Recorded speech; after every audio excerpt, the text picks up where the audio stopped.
या देवी सर्वभूतेषु मां चन्द्रघण्टारूपेण संस्थिता नमस्तस्यै नमस्तस्यै नमस्तस्यै नमो नमः।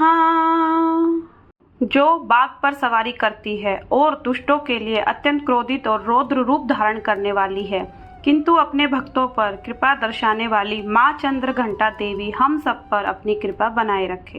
राधे राधे दोस्तों, आज नवरात्रि का तीसरा दिन और माँ दुर्गा के पूजनीय 9 स्वरूपों में से तृतीय महाशक्ति यानी माँ चंद्रघंटा का दिन, जिसके घंटे की ध्वनि से ही सभी दानव भयभीत हो जाते हैं।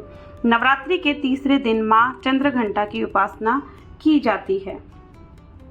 तो चलिए नवरात्रि के तीसरे दिन माँ चंद्रघंटा की हम पावन कथा का श्रवण करते हैं।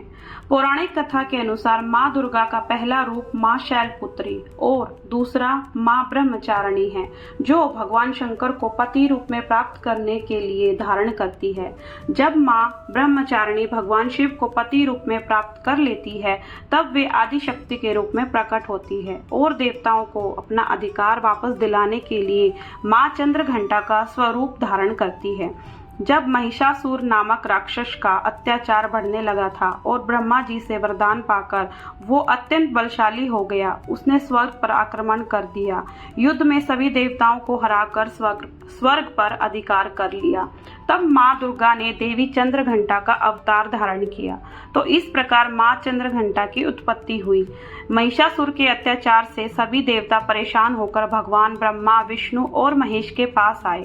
भगवान श्री हरि विष्णु ने सुझाव दिया कि हम सभी के तेज पुंज से एक महाशक्तिशाली देवी प्रकट होगी और वो ही देवी दुष्ट महिषासुर का वध कर पाएगी। तो इस प्रकार सभी की ऊर्जा और तेज पुंज के द्वारा एक देवी अवतरित हुई। उस देवी को भगवान शंकर ने अपना त्रिशूल, भगवान विष्णु ने अपना चक्र, इंद्र ने अपना घंटा, सूर्य ने अपना तेज तलवार और सिंह प्रदान किया, जिससे माँ आदि शक्ति अत्यंत प्रचंड रूप में माँ चंद्रघंटा स्वरूप से प्रकट हुई और महिषासुर का वध करके देवताओं की रक्षा की।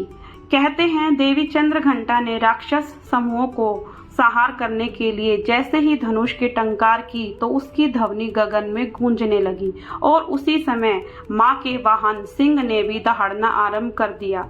माता ने फिर घंटे की आवाज से उस ध्वनि को और बढ़ा दिया। धनुष की टंकार, सिंह की दहाड़ और घंटे की ध्वनि से संपूर्ण दिशाएं गूंजने लगी। उस भयंकर शब्द और अपने प्रताप से देवी दुर्गा ने दैत्य समूह का संहार कर दिया और विजय प्राप्त की।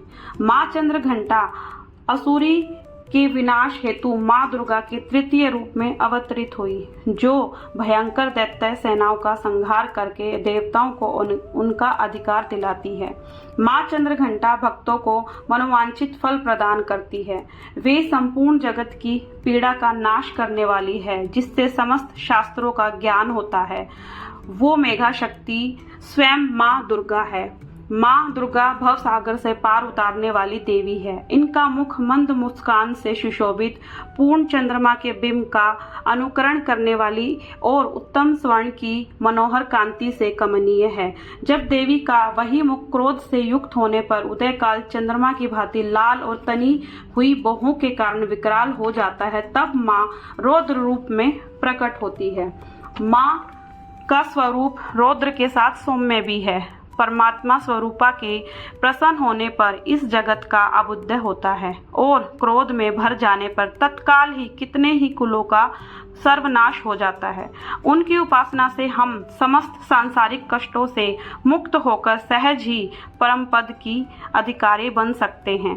इसीलिए हमें निरंतर उनके पवित्र विग्रह को ध्यान में रखते हुए साधना की ओर अग्रसर होने का प्रयास करना चाहिए।